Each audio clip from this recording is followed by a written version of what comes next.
Olá, tudo bem? Hoje nós vamos conversar um pouquinho sobre pensão alimentícia, tá? A prestação alimentícia ela é devida quando os genitores ou os guardiões dos filhos menores estão separados ou estão em processo de separação. Um dos genitores ficará com a guarda do menor caso ela seja determinada de forma unilateral. Mas mesmo em guarda compartilhada, aquele genitor que não terá o domicílio do menor tem a obrigação de prestar alimentos, pois a guarda compartilhada ela não significa alternância de lar, ou seja, o menor não ficará um determinado período com um genitor e outro período com o outro genitor. Exemplo, uma semana na casa do pai, uma semana na casa da mãe. Isso se chama guarda alternada e não compartilhada. A guarda compartilhada ela consiste em quê? Na tomada de decisões em conjunto com relação às necessidades do menor, tá? E isso não influencia na obrigação de prestar alimentos. O que influencia na obrigação de prestar alimentos, no valor dos alimentos?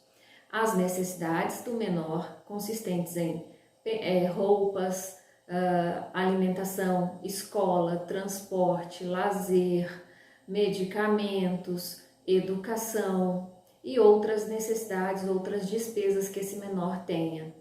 E também as possibilidades do genitor que está obrigado a prestar esses alimentos. Tá? Devem ser observados os ganhos, as despesas desse genitor, mas essas despesas não são computadas em sua integralidade para a apuração dos alimentos. Por quê? Porque os alimentos são calculados com base nos rendimentos líquidos desse genitor. O que são rendimentos líquidos? São, a exemplo, o salário do genitor descontados aquelas contribuições obrigatórias, a exemplo da contribuição previdenciária, o pagamento do INSS, contribuição sindical e imposto de renda. Se esse genitor contrai um empréstimo com desconto em folha de pagamento, esse empréstimo não é computado para abatimento na sua renda bruta e apuração do rendimento líquido para cálculo de alimentos, tá? É um equívoco muito comum na elaboração do cálculo dos alimentos, mas esse tipo de desconto não é considerado, assim como descontos para pagamentos de farmácia e outros mais que venham a ocorrer na folha de pagamento do alimentante, tá? Os únicos descontos são os obrigatórios, aqueles que eu já disse: pagamento de contribuição previdenciária, imposto de renda, contribuição sindical. Então, os alimentos eles são apurados com base em toda a soma da renda desse genitor, com a exclusão desses descontos obrigatórios. Doutora, mas tem implicância na apuração da renda de alimentos ao pagamento de horas extras ao alimentante? Pode acontecer sim, em que pese as horas extras serem consideradas verbas indenizatórias, muitos juízes não fixam os alimentos com base nas horas extras, assim como também no adicional noturno não integram, mas há alguns juízes que têm o entendimento da aplicação do desconto dos alimentos sobre esses rendimentos também, tá?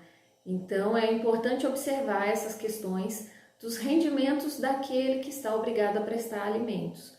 Esses alimentos também têm que observar um outro requisito que veio integrar o que nós chamamos de binômio, necessidade, possibilidade, que passou a se chamar um trinômio, necessidade, possibilidade, proporcionalidade, ou seja, os alimentos devem observar as necessidades do menor, as condições daquele que prestará os alimentos e uma proporção, um equilíbrio entre esses dois, observando também as condições daquele genitor que tem consigo a guarda do menor, seja ela unilateral ou tem, no caso, o domicílio fixo do menor contigo, tá? Então, são requisitos importantes a serem observados e que devem ser levados em conta no momento do cálculo dos alimentos.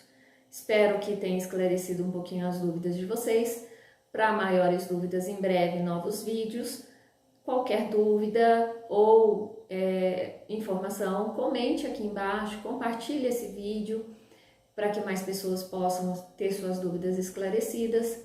E obrigada, até o próximo!